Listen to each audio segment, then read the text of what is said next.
Well, welcome back to the World Whisky Forum here in Stauning, both you here in the room and you back at home. And I have been informed that also welcome some new people who has been a little delayed but cancelled plane, so welcome to you as well. Next item on the agenda is I'm happy to introduce Tommy Rahbek Nielsen, who is the CEO of Vesta's wind system. And for us, it has been a perfect match that Tommy was able and willing to come here because Vestas was just this year awarded as the most sustainable company in the world. And that combined with that Vesta is founded just a few kilometers away, it was just a perfect match to have them to come and talk about how they work with sustainability investors. So welcome, Tommy. Thank you, Lasse.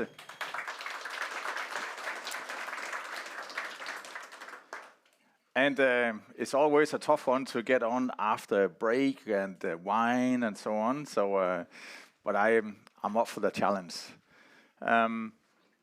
We have here on the slide actually the award, what it actually means, and I'm trying to go through a little bit what have we done, what have we worked with, and I'll also tell a bit what is Vestas, because some of you might not know what Vestas is. But does anybody know what a wind turbine is? Okay. So a little bit our history. As Lasse just said, it actually started here in the backyard. I've been 25 years with Vestas, and when I started out, we were 740 people. We're around 30,000 today, 29 plus. And it started just in the backyard here in Lem. And it started with the first turbine in 1979. So it's a fairly young industry. And I think probably you're seeing glass fibers and so on, and some are probably just complaining about landfill, that we put it all in the dirt and so on. I try to address some of those things today, what it means to us about sustainability. This is our journey up here, what we've been through. Coming through being from blacksmiths and so on, doing all kinds of stuff, agriculture. But in 1979, we had, all right, here's the first turbine.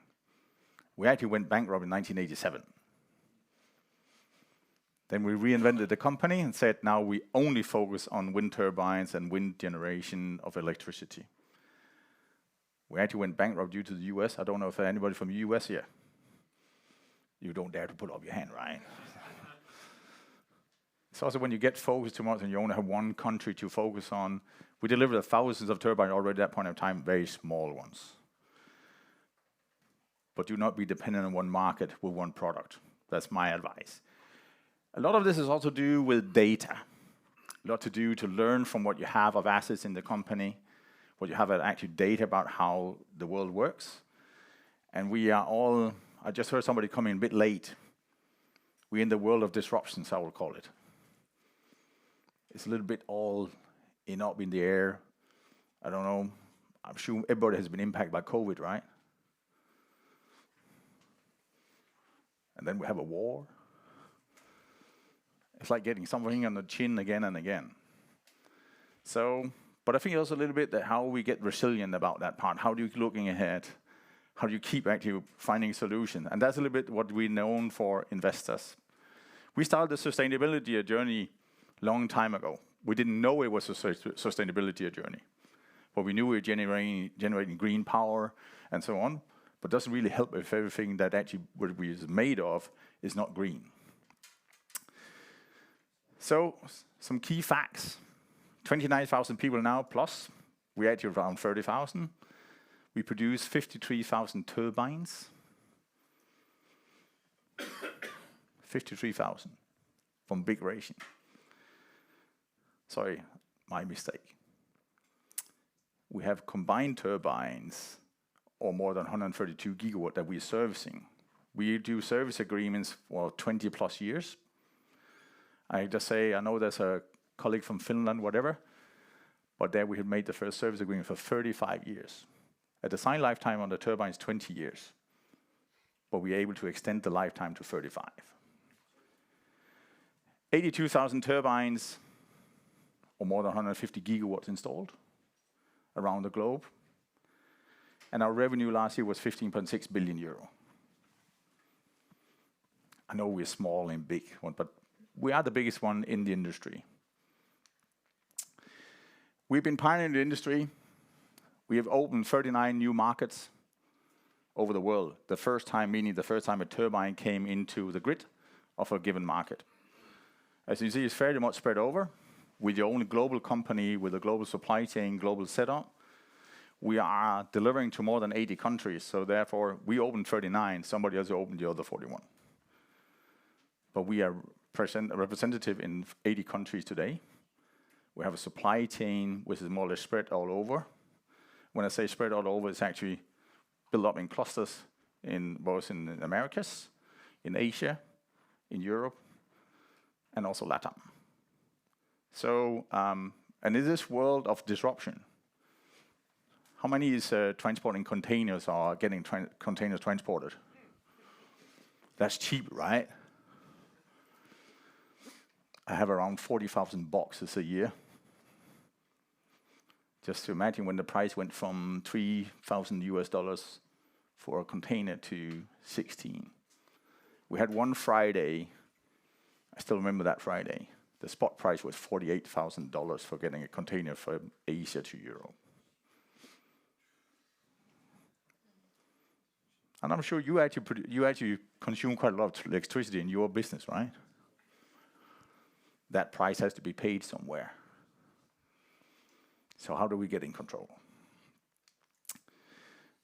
Our strategy and long-term vision, and global leader in sustainable energy solutions. If you went 4 years back, we say we would be the biggest actually contributor in wind turbines. That's way too narrow. We're the integrator.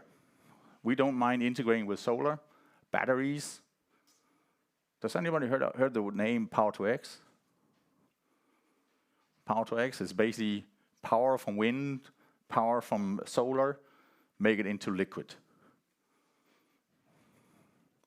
So how do we actually get from, because we have a lot of turbines producing, but if you can't store that power you produce, and if it's not consumed in the grid, it just disappears.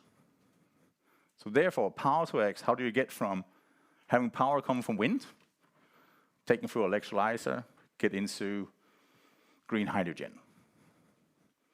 You might have heard about hydrogen. There's good hydrogen and there's bad hydrogen. I'm the green one, I'm the good one.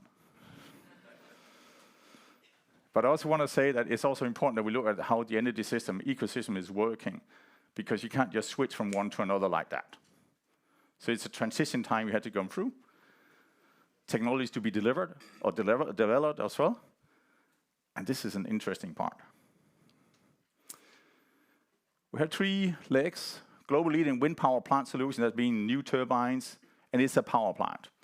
We deliver everything from having a 3 turbine project, which is around 20 megawatt in Germany, to a power plant with 1,000 of megawatts. That means also 400 or 500 turbines each. Global leader in service solutions. I don't just produce, or I produce Vesta's turbines, but I do service also for all the others.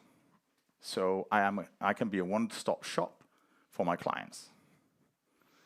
I can service a Siemens Gamesa, GE, whoever it might be. And then in development. That might be interesting for you, because we develop wind projects or energy solutions. It could be for a distillery. It could be for a given country. We need something in a given area. It could be offshore. The timeline for developing an offshore project is between 10 to 15 years. Now we just saw all the politicians come out saying, hey, we're going to really speed this up. We're going to install 130 gigawatts before the end of this decade. But you only have actually permits out there for 15 gigawatt. How are you going to accelerate with it times 10? How are you going to get seabed? How are you going to get grid connections? How are you going to transport the power? I think that's going to be a delay. But we're going to be bloody busy anyhow. Our midterm priorities and foundation, also what comes down to the sustainability part, is that how do we create customer value? I think that goes the same for you. How do you create that customer experience and customer business case? How many do you think of my customers buying this due to this green energy? Zero. This is business. This is about money. So we create a business case, a cash flow model. There may be a few out there saying, well, I'm buying the green energy to be green, etc. But at the end of the day, these are big sites.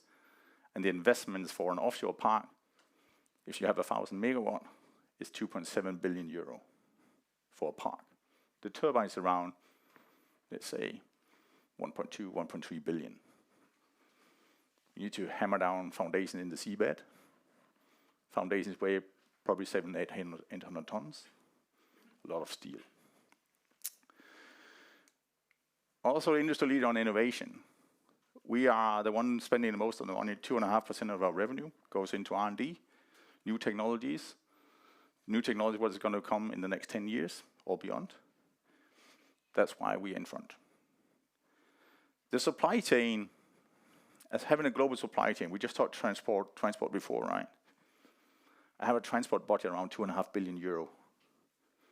It's painful at the moment because the security on delivery is in the ditch. 45% of time I get it on time. And in manufacturing, so as I'm responsible for, we have 10,000 people in my own factories. And then I have 20 other factories out there, there's another 20,000 people. They have nothing to do for half the time. That's waste. So how do you get that waste out of the system? How do you work with partners? How do you partner up with the right ones? Therefore, we made actually an agreement with Maersk. I assume you know Maersk, right? The big container guys. And I believe in partnerships. Partnership up with the right ones. I assume that goes the same for you. You partner up with the right one, with the clients or the supplier, or whatever it is. So you have to get that business case aligned across the value chain. And then in service, it's a key point. Service is a key point for the investors.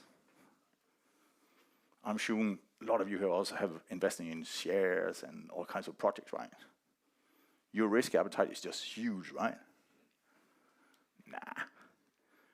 We want to have the big return on no risk. I can tell you when you come to the financiers, they are so risk averse than anything, but they're okay to have the highest return. Doesn't really work. We have an industry issue right now, actually. We're not earning enough money in our part of the value chain, but the developers who are selling power to you, they are creaming. I made 2 profit warnings within the last year. They made 2 profit warnings upwards. I did it downwards. So we have a debate in our industry. To make this sustainable, the profit pool has to be distributed better. Otherwise, we can't invest into green steel on the sustainability agenda as well, because that will be a prerequisite to be in the market going forward.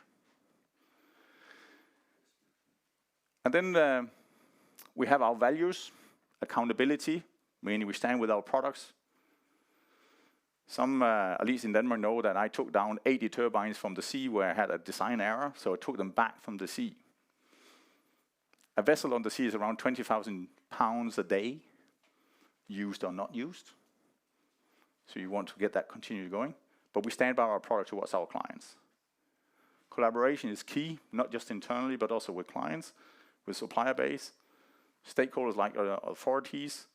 We spend quite a lot of time with authorities, ministers, which, by the way, is the most untrustworthy people in the world. They will do anything to get re-elected. I hope I'm not offending anybody. It doesn't matter where in the world, basically. But we're depending, and they're depending on us. Simplicity. I'm grown up out here as well. We normally do things simple. But in a company like ours, we can make things extremely bureaucratic. So we're trying to get that stuff away, try to actually get efficiency in there, and look into the future. And then last but not least, passion. I haven't met anybody saying we don't have passion. A little bit about our value chain. We do resource and development, of course, in turbines, but also how do we actually put up where the turbines should look like, where they should stand.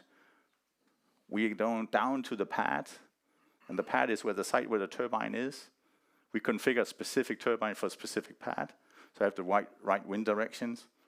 Turbulence, you know when you're flying in a plane, you suddenly get turbulence, right? It's not pretty good for a turbine, because then it will start shaking, and it's not producing enough. Project planning and design, as I said before, there's quite a duration from when you start on a project to actually get the turbines installed, or together with solar, together with green hydrogen. Procure manufacturing, spend around 10.5 billion euro a year on a global scale, transport, etc. Cranes. One of the biggest issues we're going to have in the future is there will not be enough cranes in the world. Who should think that, right? It's just a crane, right? The problem is the crane needs to be able to lift 2,500 tons, 180 meters like this. Takes probably 8 months to build. Costs between 100 150 million euro each. Construction installation, what we call construction, like building roads,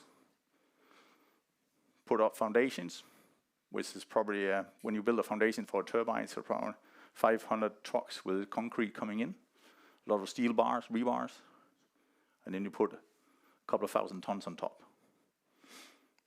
And then service at the end. This is where we are located with our own factories. The purple ones are partners. We went from everything in-house to also externalize. And I'll bring this because also one thing is that you get green yourself and you have a sustainability agenda yourself. But you need to have your partners with you as well. It's a key thing.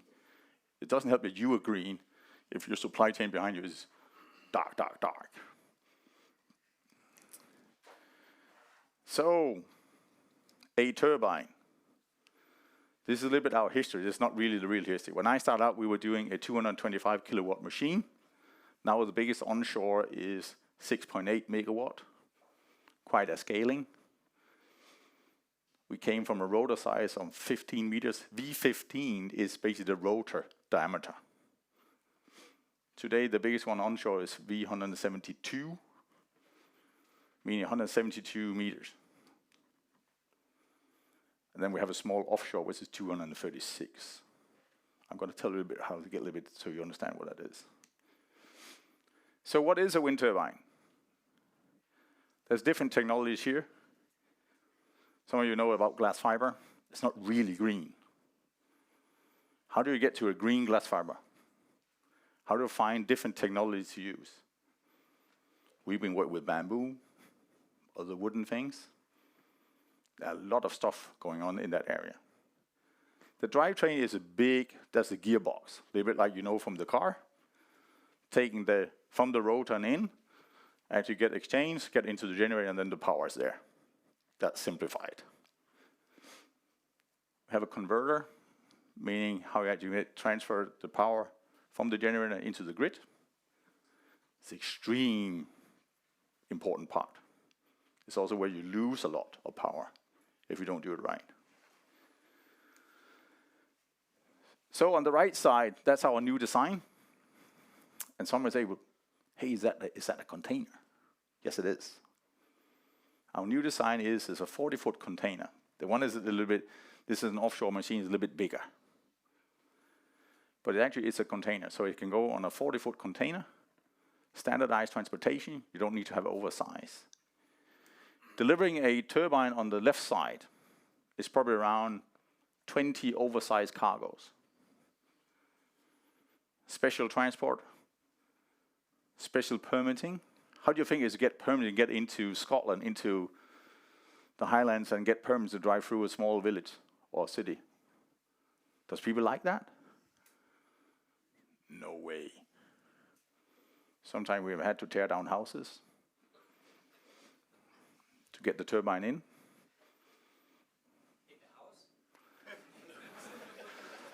I think the house will be gone before the turbine is here. But you have to remove obstacles to get there. Or find new ways, find new roads in. We've been looking into airships. We've also been using helicopters in Morocco to put up all the 40 turbines out on a mountain. It's not cheap. But to generate great power. So, but the future design is, it will be containers. It will be easy to transport. It is a little bit heavy, although. The one on the right side is weighing just the top of the turbine, the nacelle, what we call, that's the top one, is 750 tons. So you don't just go and lift it, right? There's a lot of steel there. So this is our biggest turbine. I decided both to bring it in for a European football pitch, but also for an American, so get a little bit, so I will not exclude anybody to understand how big it is. So 6 football fields is the rotor size actually that it can turn around. Or 8 American football fields.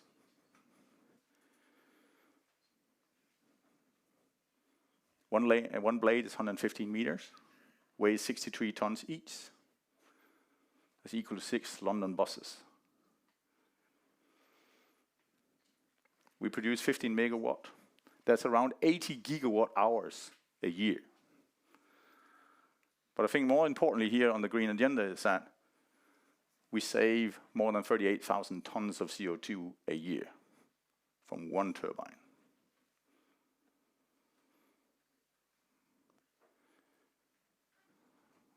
One turbine. And these are actually ones where you're going to install thousands of turbines a year in 5-6 years. It corresponds to around 20,000 European households of power. But also we could remove 25,000 passenger cars with one turbine production. It's a little bit about the sizes. So what is this impact on the climate? And how will it change our lives? If we go a little bit back. I assume you need water in your process, don't you?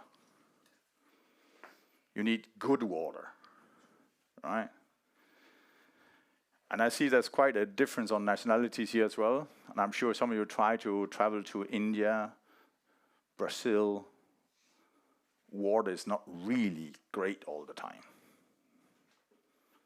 And it is a scarce resource already. So more than 2 billion people do not have access to good water.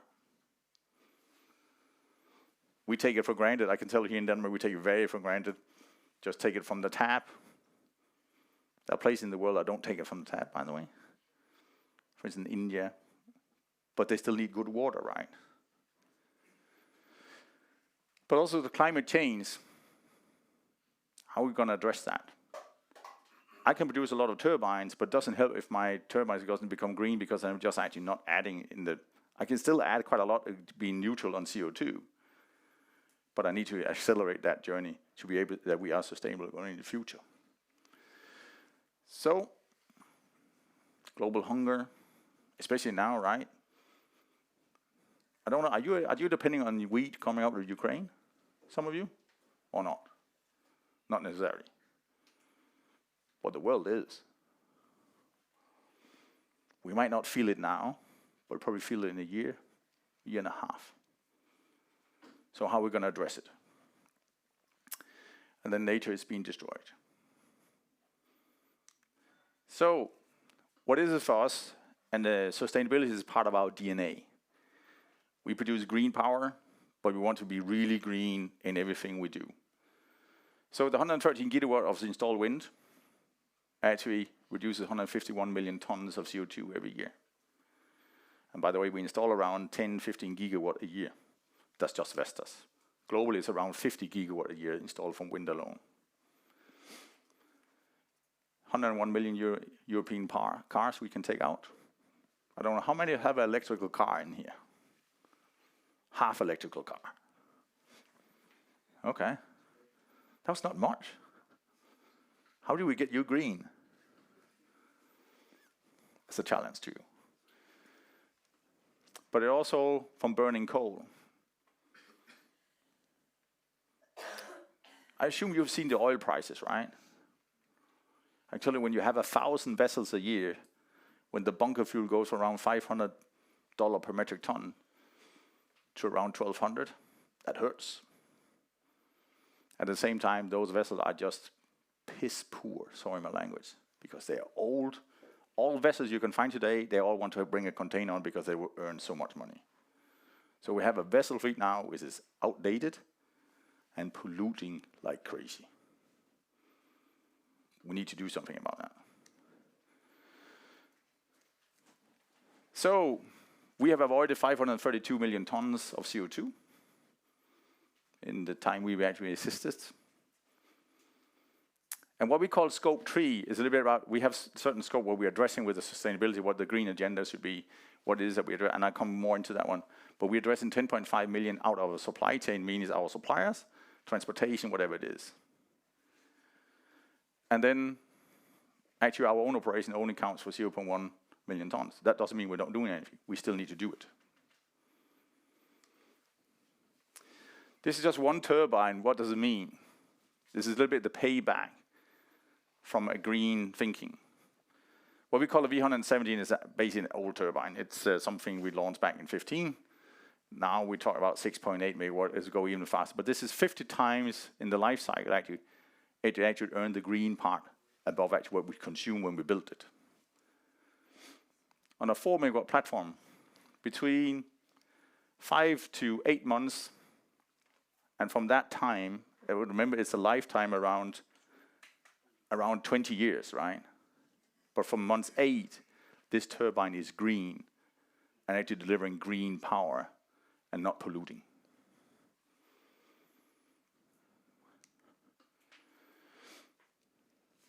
How is it with stakeholders? How did we do this? In 1819, we really put on the agenda and also work with stakeholders and authorities, etc. How do we get this green thing on the agenda? It's nice talking about it, but it also needs to happen. And again, back to the politicians. If we only talk, it doesn't happen. You need actions. And that's on us, all in here. We need to drive. That's what we did. Customers also setting new standards. Who do you think my customers are? Any guess? Of course, it's utilities, delivering power to you. Global ones. Does anyone know who Total is? Total, right? Equinor, Shell, BP. These are my major customers. They have deep pockets. Total is going to spend around 6 billion euro within the next 8 years to install wind or green energy, renewable energy. It's not just because, well, they have an image to get rid of, but their current business model doesn't work anymore. It's going to disappear because it will not be accepted. So they have to transition. So it's totally a different customer base, and if we can't be sustainable, we're not interesting. Investors, same thing. We went out and actually had we needed a bond. It was a refinancing of our credit facilities. That's tied to our sustainability agenda, tied to how much CO2 we actually having, and with quite aggressive targets on. It's a great bond. We did it before actually the interest rate went up. That's what you're going to see also in the future. When you do investments, you get taxed harder if you go black investments, if I should say like that. You get a relief if they're more green. We've been asked now annually to also come out how green are we? How green are our investments? How are we going to do? And last but not least, people. I need to say the millennials, they want to have a purpose. We have people here in Denmark, here in the backyard here, where we get people from all over the world. We're a fairly diverse company. We would like to be more diverse than what we are. And I think building that sustainable agenda, that's attractive for our kids and colleagues. So in January 2020, we launched the first agenda and the strategy as well. And it was actually from sustainability is the business we are in to sustainability in everything we do. Meaning whatever we touch, we have sustainability in the back side of the brain. Is that easy, you think? No. It's easy to write, but bring it to life and convince your supply chain you have to go and invest to get green, because otherwise you will be out. Some might think, oh, you put a gun to the head of them. No, that's not the point. There is a transition time we need to come through. So our strategy in everything we do, we need to be carbon neutral in 2030 without using carbon offsets. Do you know what carbon offsets is? Meaning you're buying certificates, actually, well, look how good I am. I pollute like shit, but then I buy some green certificates over here. Look, I'm great. It's not really helping society. We're going to reduce CO2 emissions with 45% per megawatt generated by 2030. This is 7.5 years from now. That's a long time, right? Oh, it's now. It's now the investment needs to happen. Producing zero waste wind turbines for 2040. Why am I saying that? Because we have stuff in our turbine which is not really in a circular economy. I talked about landfill before. Probably, I'm sure in some of the areas where you live, that people say, oh, you just take those glass fiber stuff down and shred it and put it down in the ground and then stays there for 100 years. That's what we want to get out of. And we are far down the road. It must be safest, most inclusive, social responsible company in the energy industry. And what do you mean by energy industry? It's not just in wind, it's not just in renewable, but in the generation industry. And then we need to lead the transition. For people who know Danes from this area of Denmark, we're normally not very the ones bragging around. But this we believe in, and we know we can do it, and we will do it. So this is actually our key points, what we are focusing on. Benefit cars mean a car that I drive in. I have my last half fossil car in my time I lead at Vestas. So the next one I'm going to have is all going to be electrical. Service vehicles, we have around 16,000 people who do service on turbines around the globe.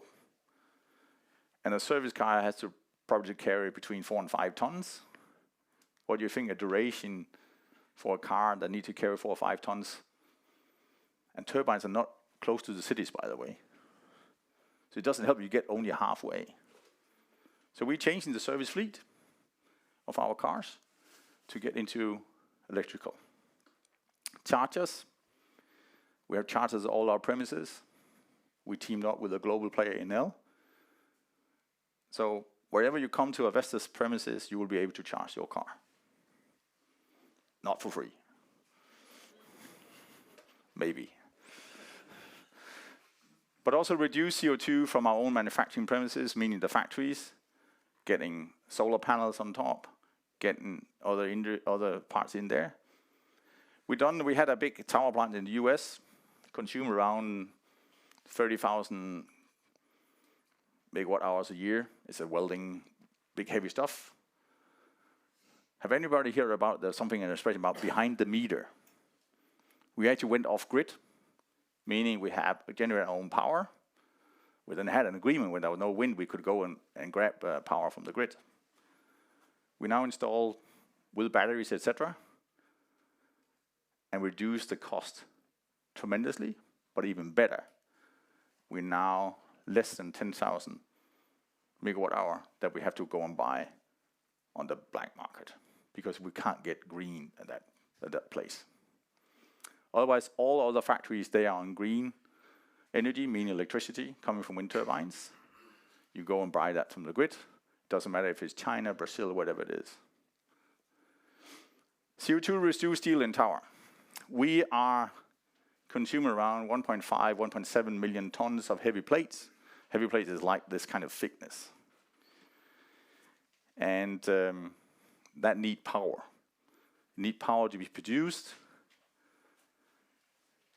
And And therefore, the power to X, meaning how you get into green hydrogen, etc., will require probably 100 gigawatt of turbines alone for one steel mill in Korea. Massive amount. So that's both a business case for us, but it's also a prerequisite to get back to that zero emission when we produce a turbine. Or the Maersk, when they build new vessels, they need to be with green steel. Blade recycling, that's what I talked about before. How can we ensure that when we do glass fibers, we have carbon fiber in our blades? How do you get to a material that can actually be reused? So I forgot something about towers. We work with wooden towers. Gonna be 180 meter height. Some of you might think, hey, now you're killing all the trees, right? No. This is a fast-growing tree in Sweden where we combine with some really innovative super guys. And therefore, we need to get into a different industry, different material to work with compared to just being in the traditional steel. And then offshore. We went out offshore some years back and made a joint venture with some Japanese guys. We bought that back 1.5 years ago. And then we took that on board, actually, we had to readjust again on our sustainability numbers because the vessels, they are not green. It's massive amount of black power needed there. So that's something we're addressing as well. And the good thing is, the vessel owners, they want to get involved. They want to be involved. But it takes time. Probably take 2 years to build an installation vessel, which is €500 million.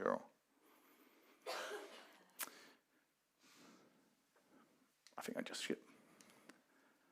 This is circularity, and I think that's very important as well, that we don't just build something that can be used once, because it has to be turned down after 20 years. Sometimes you take it earlier down because there's a business case for it, and we repower to get an even bigger turbine. I think if we go 20 years back, that we had a multiple thousand of turbines out here in the back. When I assume you're going to go to Rinkeby later today, right? Then you'll actually drive by, you'll see some turbines. Before there were probably 150 turbines out there. Now you'll see a few. And those few produces more power than 100 turbines in the past. Some might say I like them a lot. I might be a bit biased, right? But I still believe in this circularity. That's something we have to address as an industry. So we're not done on the sustainability agenda, we just started. And it's something we need to make sure we're also gonna realize, because otherwise we're just killing the same business again.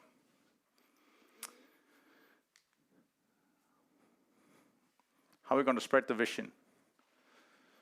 Sustainability, everything we do, a huge campaign within the company, but also outside the company. As I said before, the customers are asking this to be a qualifier to be able to deliver.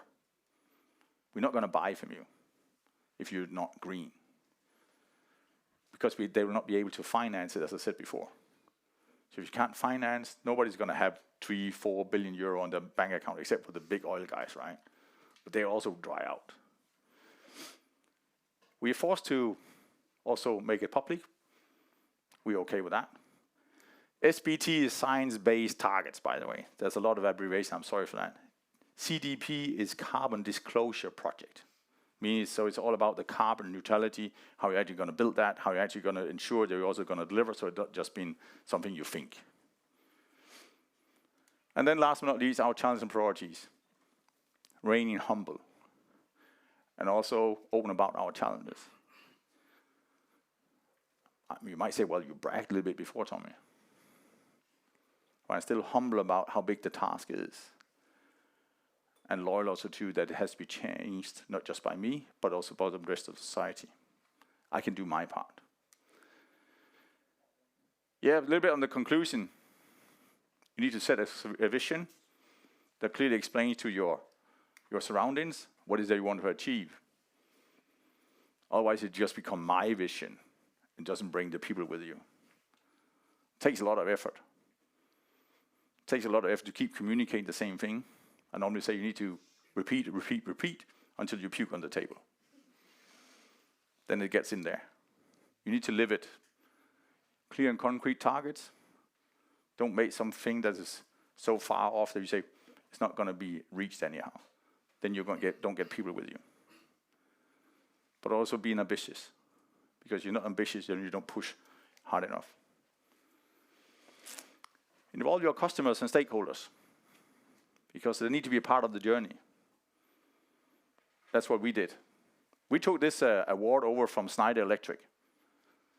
How green do you think electric semiconductors are being produced today? They use a lot of gas, a lot of also print boards, whatever it is. Is that green? Not necessarily.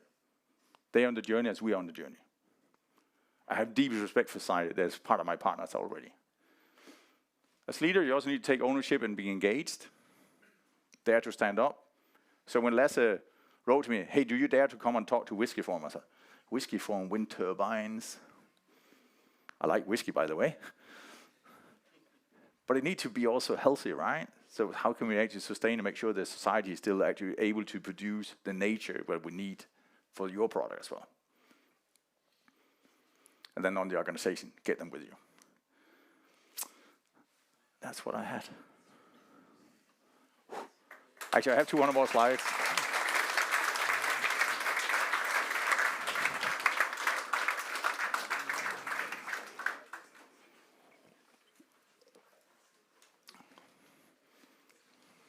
Yep. You said that the biggest customers were Total, BP, and other of the big black energy producers. What are they doing with your windmills? Are they producing power to X, or is it just for sales of electricity?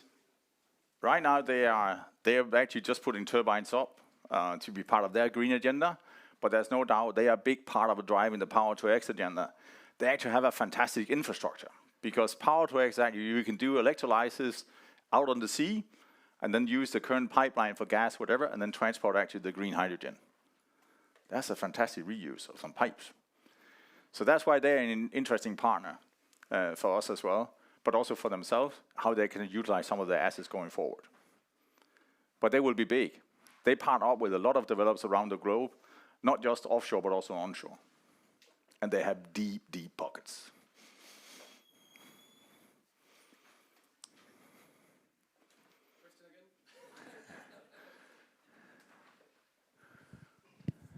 Is power to X right now, is that hydrogen, or are there other types? And will that be the new gas? You know, the X can basically mean whatever, right? We talk a lot about the hydrogen part, but there's definitely also other gases and that actually can be looked into. You have ammonia. Some of the talks I had with Maersk when we did the agreement with them, because we're actually doing development agreement, not just on actual transportation, because they're actually going into also how they can get green vessels, etc. 6 of their vessels are already running on biofuel. So how do you actually get to really other parts? And then they said to me, Tommy, it's not really cool with ammonia if we have a vessel going down with a big ammonium share in the inside, right? So probably would like to have some green hydrogen instead. So I think we're not excluding anything, and I think that's very important. There's so much going on in that area. There's probably between 100 to 200 patents a month coming up on Power to X at the moment. It's massive. So I think we made a joke the other day, we were working with some of the universities, that if you come and say, well, I know something about Power to X, come in. Everybody's an expert at this point of time.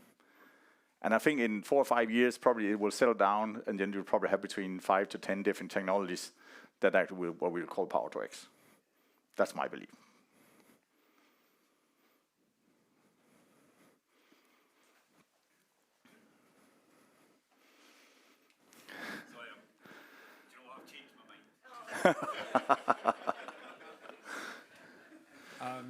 I was just wondering, I believe in wind turbines, just before you attack me when I ask this question, but there's a lot of negativity comes out, and it's people just, I guess, resistant to the change. They'll say it uses a huge amount of carbon to build the tower.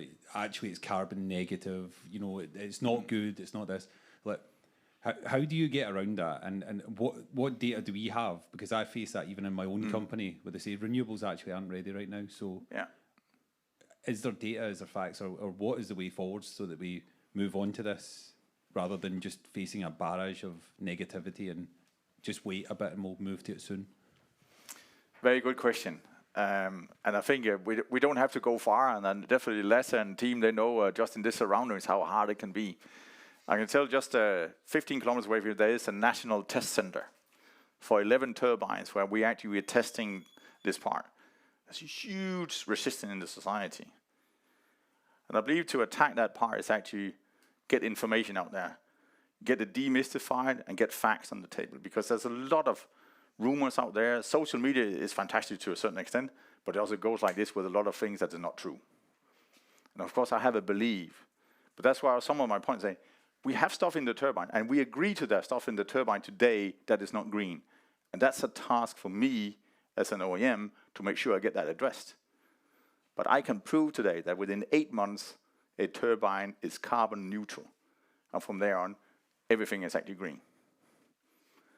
But then you need to have the circularity, because when you take down the turbine, it doesn't really help if you put them down in the ground, and it will stay there for 250 years and just pollute, right? That's something I need to take on me. I need to get that resolved.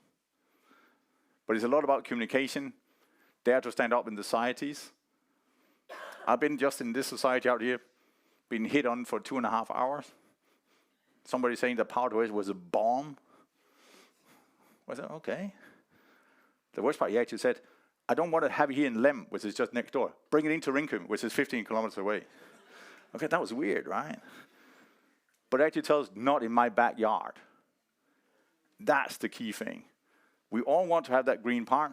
We don't want to be dependent on Putin, right? But not in my backyard. So there are some trade-offs we have to do. I strongly believe in getting into the sea. One thing I didn't address today. Today we actually have turbines on the sea is now with a fixed piling or foundation.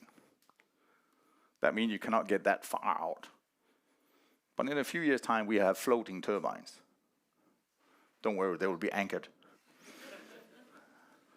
That means you can go far, far out to sea. You have to connect to the pipelines of what I talked about before. The only thing, we need to fix that foundation somehow. That foundation will weigh between 4,500 tons to 5,000 tons. Either steel, concrete, whatever it is. And by the way, that needs to be green as well, right? So that's some of the technologies we work with. But I believe it's about information, demystify, and being fact-based. Again, back to the politician, that can be bloody hard sometimes. What about birds killed by? What about birds killed by the turbines? Yeah. How many birds do you think is being killed by turbines? Yes. Very, very few. I'm not saying that it's only the stupid birds that will fly into the turbines. That's not what I mean. I have a deepest respect for that. And we actually have methods on the turbine where actually can make sounds, make sure it doesn't come. Some of you, are there any Germans in here? But some of you have driven down the highway through Germany, right? You have. You see all this blinking shit. In my world, that's pollution. That blinking is pollution. I actually have systems today that if a plane or something comes in within 6 kilometers from the turbine, it will start blinking. When it goes away, it stops blinking. Why are we not allowed to use these kind of things? So, birds, yeah. I actually have a super story about Denmark about there as well, because we are very sophisticated. There's down towards Poland and Germany to the south here. We wanted to build a wind farm of 500 megawatt out in the sea. But that's just an area where the birds are coming summertime's up, wintertime going back. Then another 400 kilometers to the east, a little bit closer to Poland. They're going to build a 1,000 megawatt turbine, 1,000 megawatts wind project. Denmark said no, because the birds, it was actually, their traveling part will be destroyed. Poland's going to build 1,000 megawatt. I'm not going to build 500 megawatt. I wonder if the birds are that smart that they only fly in the Danish territory. I have deep respect for the society and environment, right? So. Birds are that smart that they usually take the shortest path. Yeah, but I also say that, of course, we see from time to time that it happens, right? But I think you can just go out on the road, something get hit by a car. We still need to solve those issues, but it's not a huge society issue, seen from my perspective. And again, I might be biased.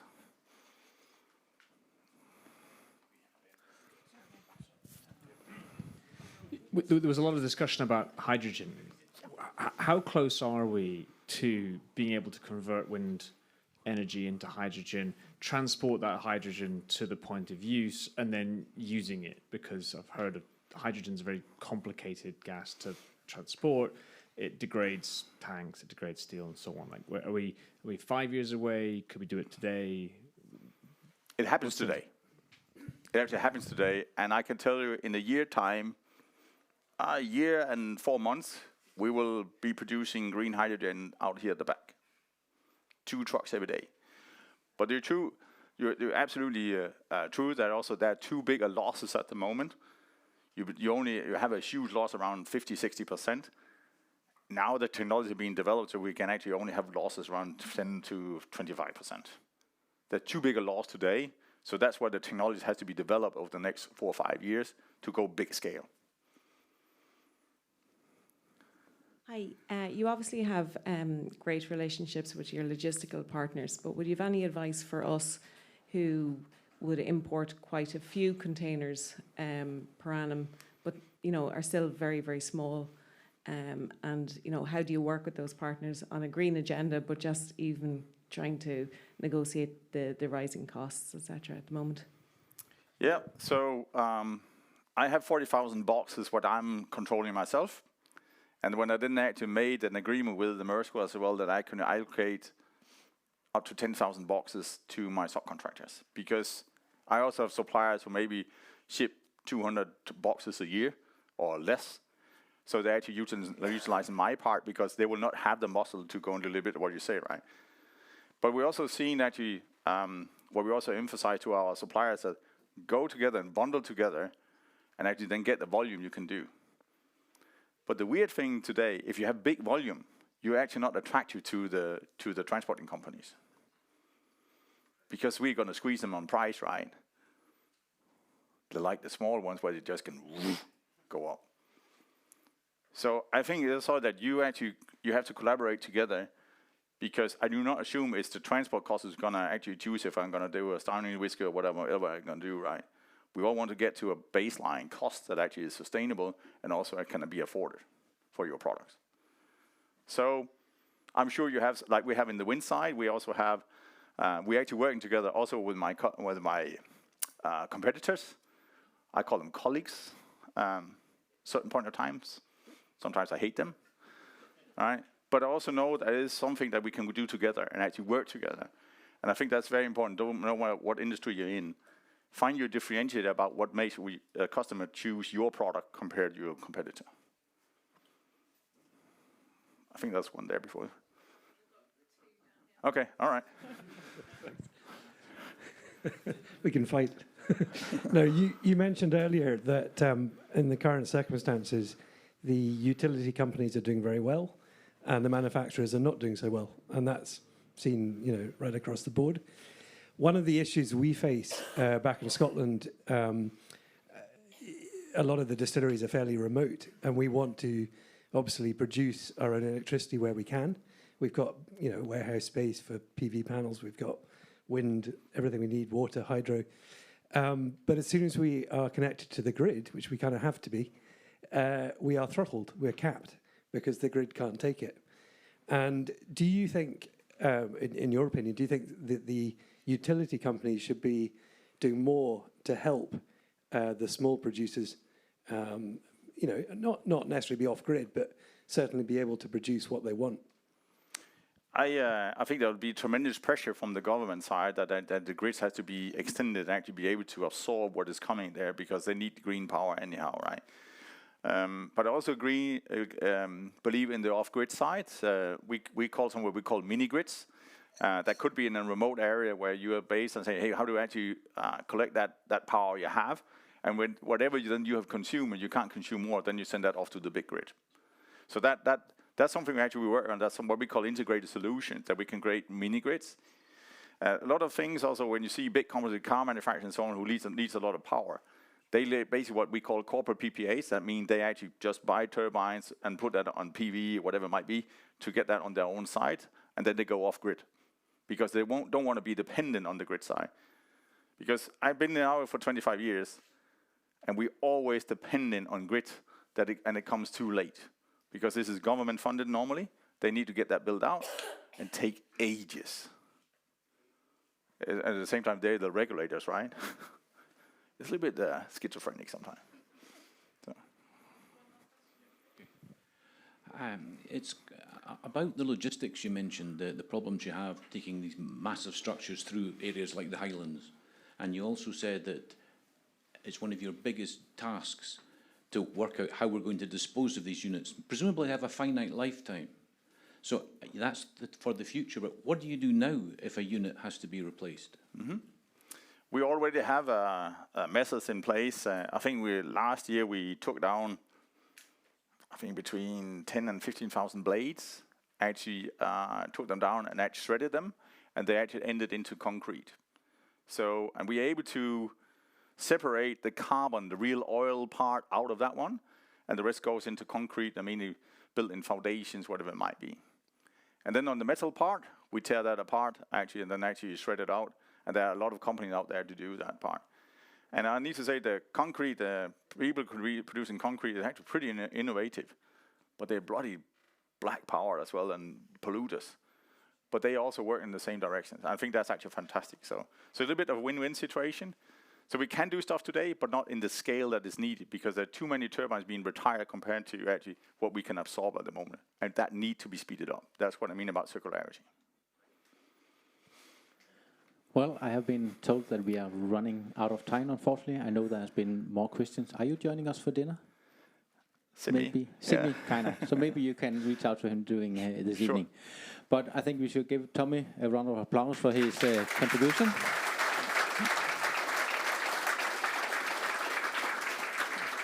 And obviously some whiskey and a small sample box, then you can go home and drink some of the Stauning whiskey as well. So thank you very much for joining us here today and giving your view on sustainability investors.